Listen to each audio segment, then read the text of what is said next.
Good morning eight class. बच्चों, पिछली video में हमने वाटर टॉपिक को डिस्कस किया कि पानी हमारे जीवन में बहुत महत्वपूर्ण है। पृथ्वी पर जो अलवणीय शुद्ध जल है, जो पीने योग्य जल है, वो बहुत सीमित मात्रा में है। उस जल की मात्रा न कम हो सकती है और न बढ़ाई जा सकती है। तो बच्चों, आज हम इसी बात को समझेंगे। इसको समझने के लिए हमें जल चक्र या जिसे हम वाटर साइकिल कहते हैं उसे समझना होगा। तो बच्चों, आइए अब हम स्टार्ट करते हैं हमारा आज का टॉपिक, जल चक्र अर्थात the water cycle. The water cycle is a cycle process of converting available water on earth from one form to another and moving it from one store to another or from one place to another, in which the total amount of water is not decayed. It's the principle of water conservation in nature. Means जल चक्र पृथ्वी पर उपलब्ध जल के एक रूप से दूसरे रूप में परिवर्तन होने और एक भंडार से दूसरे भंडार या एक स्थान से दूसरे स्थान को गति करने की प्रक्रिया है, जिसमें कुल जल की मात्रा क्षय नहीं होती, बस रूप परिवर्तन व स्थान परिवर्तन होता है। यह प्रकृति में जल संरक्षण का सिद्धांत है। इसे आप ऊपर दिए गए वाटर साइकिल के चित्र से अच्छी तरह समझ सकते हैं। जो यहाँ पे चित्र दिया गया है वाटर साइकिल का, इसे देखकर आप इसे अच्छे से समझ सकते हैं कि जल लगातार अपने स्वरूप को बदलता रहता है और महासागरों, वायुमंडल एवं धरती के बीच चक्कर लगाता रहता है और इसी को जल चक्र कहते हैं। आप इसमें पिक्चर में इसको स्पष्ट देख सकते हैं कि किस तरीके से जल अपने स्वरूप को लगातार बदल रहा है और महासागरों, वायुमंडल एवं जो हमारी धरती है इसके बीच में चक्कर लगाता रहता है।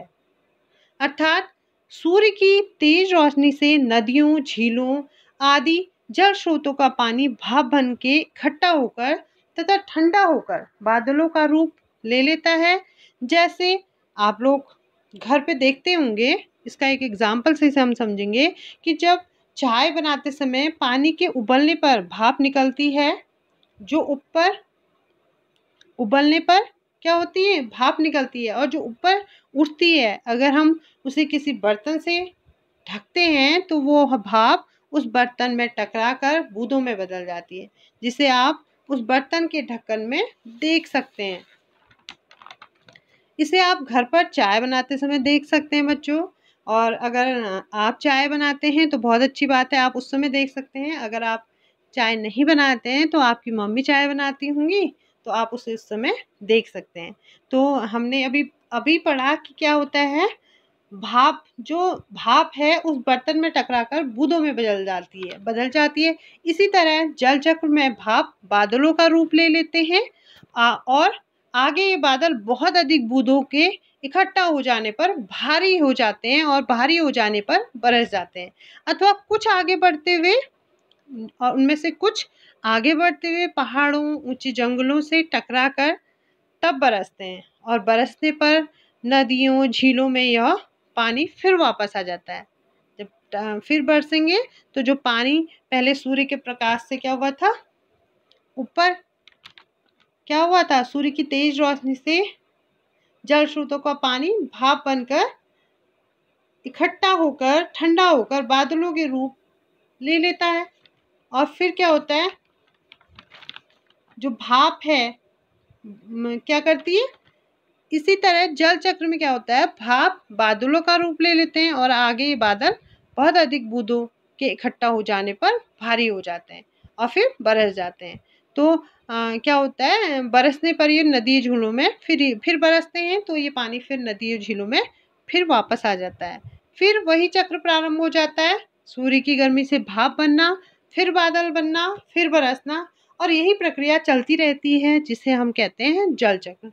तो आपके समझ में आया होगा कि किस तरीके से सूर्य की गर्मी से क्या होता है, भाप बनती है। आप इसको चित्र में अच्छे से देख सकते हैं कि किस तरीके से जो सूर्य है उसकी गर्मी से भाप बन रही है और फिर बादल बन रहे हैं। फिर बादल के बाद फिर क्या हो रहा है, ये बादल क्या होते हैं, भारी होकर फिर बरसते हैं और फिर ये पानी फिर नीचे आता है और फिर यही प्रक्रिया चलती रहती है और जिसे हम क्या कहते हैं, जल चक्र या वाटर साइकिल। तो प्रकृति का जो ये नियम है, जो वाटर साइकिल है, जल चक्र है, इसकी ये विशेषता है कि इसमें थोड़ा सा भी जल क्षय नहीं होता, अर्थात इसकी मात्रा जितनी है उतनी ही बनी रहती है। प्रकृति के इस नियम से हमें सीखना चाहिए कि जल हमारे जीवन के लिए बहुत महत्वपूर्ण है तथा पीने योग्य जल की जो मात्रा है वो पृथ्वी पर बहुत सीमित है और हमें इसका उपयोग सावधानी व समझदारी से करना चाहिए।